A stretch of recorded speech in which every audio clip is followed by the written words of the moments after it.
Have a Kawasaki FX730V that doesn't seem to be getting vacuum, or sufficient vacuum, to the fuel pump. Replaced fuel pump, same problem. Hooked up a 12 volts electric fuel pump and it runs fine. Can't see the vacuum line well enough to check for damage unless I take apart the upper portion and starter. Any help?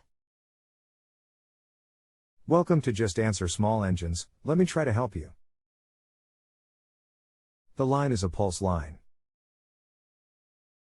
not a vacuum line, from the crankcase.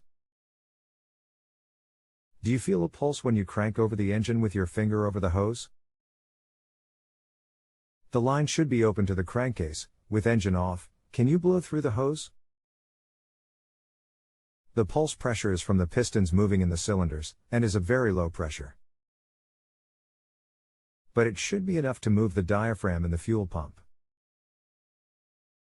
If you have a home improvement or appliance question and want to chat with an expert now, visit justanswer.com/ythi.